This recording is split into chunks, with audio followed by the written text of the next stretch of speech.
Hi there. Good afternoon guys. TCA here, the Cooking Angler. In today's video guys ay papakita ko lang sa inyo kung ano na nangyayari sa ating backyard garden. So almost magtatapos na yung summer, kaya kung makikita nyo guys ay naninilaw na yung mga tanim natin, ano? So naninilaw na yung mga sitaw, and even yung tomato and lemongrass are all turning yellow. At kahapon nag-harvest ako. Natira pa doon. At gusto lang ipakita sa inyo yung siguro baka this could be second to the last vlog natin sa ating backyard garden. We don't have much videos this year sa ating garden dahil hindi po maganda yung naging outcome ng ating garden dahil maagang kakatanim lang natin ay umulan, 2 beses nag-ulan ng hail, kaya namatay po yung iba nating mga tanim, kaya ilan lang po yung nagtuloy. So anyway, papakita ko po sa inyo yung mga iba pa nating tanim dito. Okay, so ito guys yung ating mga sitaw na nanilaw na. Yan, even yung kamatis dyan ay dilaw na din. Okay, meron pa ring sili doon, okay pa naman. But over here, yung ampalaya dito ay naninilaw na rin yung mga dahon, kaya malalaglag na din yan. So hindi masyadong nakapamunga yung ampalaya. Then mayroon pang konting strawberry dito. At ito lang yung zucchini, yung maganda yung naging bunga guys. Kahapon na mag-harvest ulit ako ng isang malaki dito. Makita nyo sa video na mayroong 2 malaki dyan, isa lang yung kinuha ko. Ayan, so mayroon pa tayong kasunod doon. And dito rin guys, so meron ding maliit na bunga dyan, nagsusupling na siya. Yan. Anyway, may kamatis pa naman tayo dito. Ayan.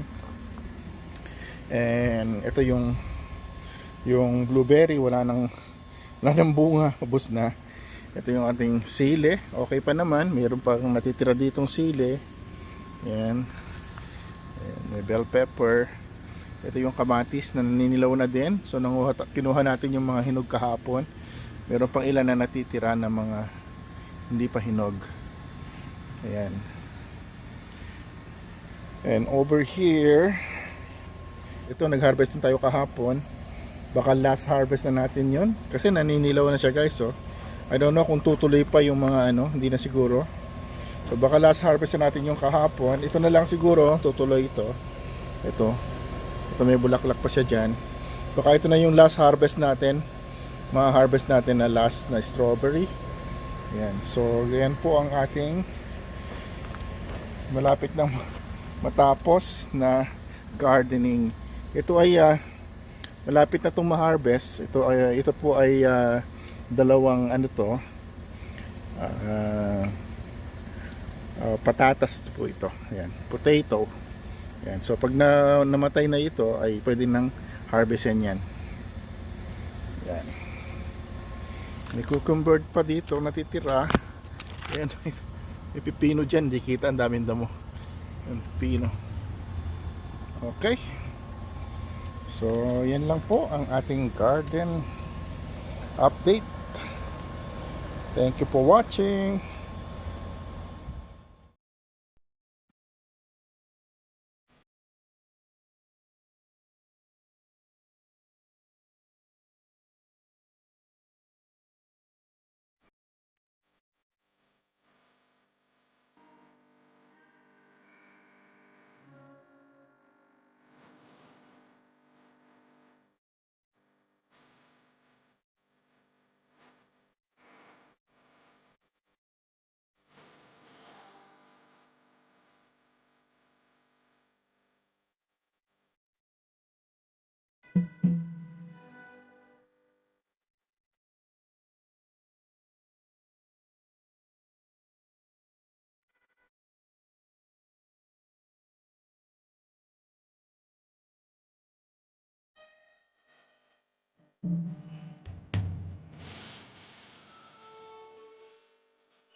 Tira muna natin itong isa. Next week naman yung isa. Ang laki na din, oh.